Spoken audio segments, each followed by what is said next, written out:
LFT test क्या होता है और इसके रिपोर्ट को हम कैसे समझते हैं? एलएफटी यानी कि लीवर फंक्शन टेस्ट, ये हम लीवर के फंक्शन को देखने के लिए परफॉर्म करते हैं। इसमें मल्टीपल टेस्ट आते हैं। ये हमारा पैनल टेस्ट होता है जो कि हमारे लीवर के हेल्थ के बारे में बताते हैं। इसके रिपोर्ट को देखने के लिए यहाँ पे हम सबसे पहले नॉर्मल रेंज को देखते हैं और फिर हम रिजल्ट को देखते हैं और फिर हम कंपेयर करते हैं। अगर आपको एक एक पैरामीटर्स के बारे में अच्छी नॉलेज होगी तो आप बीमारी को बहुत ही आसानी से पकड़ सकते हैं।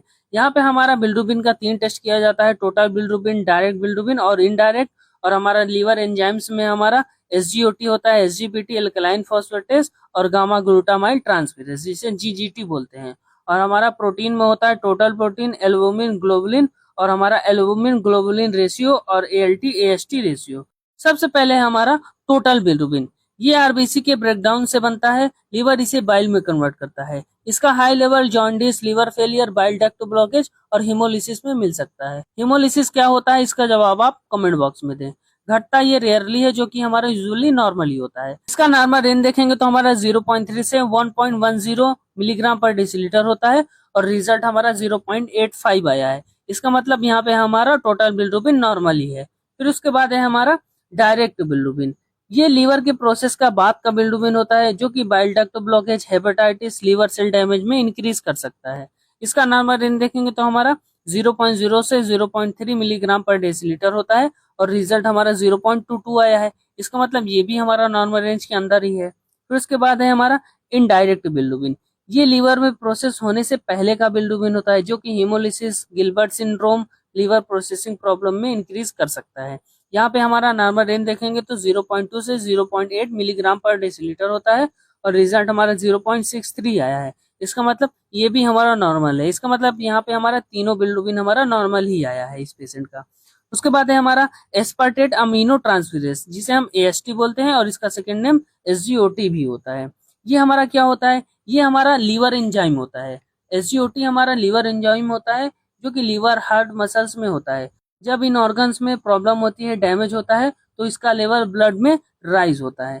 बढ़ने का रीजन हमारा लीवर डैमेज, जैसे कि हेपेटाइटिस, फैटी लिवर, सिरोसिस, ठीक है, heart attack, muscle injury, alcohol में इंक्रीज करता है। इसका नॉर्मल रेंज देखेंगे तो हमारा 15 से 37 यूनिट पर लीटर होता है। यहाँ पे हमारा रिजल्ट 32 आया है। इसका मतलब इन दोनों रेंज के बीच में ही है, तो ये हमारा एसजीओटी नॉर्मल ही है। फिर उसके बाद है हमारा एसजीपीटी, ये भी हमारा लीवर एंजाइम होता है। इसका सेकेंड नेम एएलटी यानी कि एलानिन अमीनो ट्रांसफेरेज होता है। ये हमारा मेनली लीवर एंजाइम होता है। जब लीवर डैमेज होता है तो एएलटी ब्लड में बढ़ता है। बढ़ने का रीजन हमारा वही hepatitis, viral, alcoholic, fatty liver, cirrhosis, liver cancer, drug toxicity, for example paracetamol overdose, ठीक है।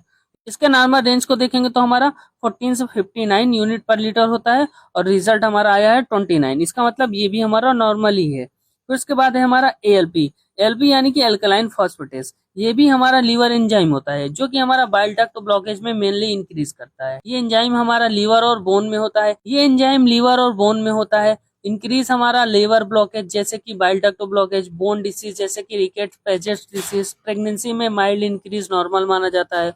और फिर हमारा लीवर कैंसर में भी ये इंक्रीज करता है या फिर ट्यूमर में।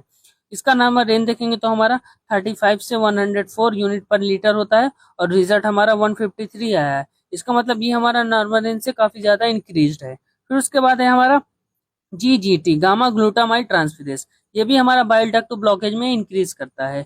यहाँ पे एएलपी और जीजीटी हमारा बाइल डक्ट ब्लॉकेज में मोस्टली इंक्रीज करता है। यहाँ पे इसका नॉर्मल रेंज देखेंगे तो 5.0 से 55 यूनिट पर लीटर होता है और रिजल्ट हमारा 61.2 आया। इसका मतलब ये हमारा इंक्रीज्ड है। यहाँ पे आप देख सकते हैं एएलपी और जीजीटी दोनों बढ़ा है, यानी कि पेशेंट को बाइल डक्ट ब्लॉकेज हो सकता है, स्टोन हो सकता है गॉल ब्लैडर में, जो कि कंफर्म होगा अल्ट्रासाउंड या फिर सिटी स्कैन से। फिर उसके बाद है हमारा टोटल प्रोटीन। टोटल प्रोटीन हमारा ब्लड में प्रेजेंट सभी प्रोटीन का टोटल होता है, जिसमें एल्बुमिन और ग्लोबुलिन होता है। बढ़ने का रीजन हमारा क्रोनिक इन्फ्लामेशन, इन्फेक्शन, सम कैंसर हो सकता है, जैसे कि मल्टीपल माइलोमा।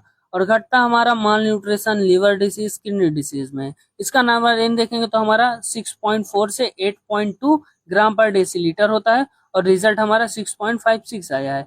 यानी कि यहाँ पे हमारा टोटल प्रोटीन भी हमारा नॉर्मली है इस पेशेंट का। उसके बाद है हमारा एल्बुमिन। एल्बुमिन हमारा लीवर द्वारा बनाया गया एक प्रोटीन होता है, जो कि ब्लड प्रेशर और फ्लूइड बैलेंस को मेंटेन करता है। ये इंक्रीज हमारा डिहाइड्रेशन में होता है और डिक्रीज हमारा लिवर डिसीज, किडनी डिसीज, माल न्यूट्रिशन और क्रोनिक इलनेस में हो सकता है।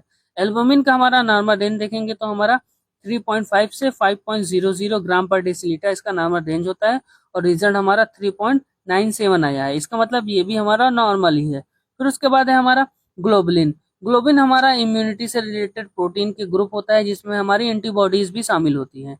ये इंक्रीज करता है chronic inflammation, auto immune disorder, multiple myeloma और डिक्रीज करता है immune deficiency, liver disease, kidney disease में। इसका नॉर्मल रेंज देखेंगे तो हमारा 2.0 से 3.5 ग्राम पर डेसीलीटर होता है और रिजल्ट हमारा 2.59 ग्राम पर डेसीलीटर आया है। इसका मतलब ये भी हमारा नॉर्मल ही हुआ।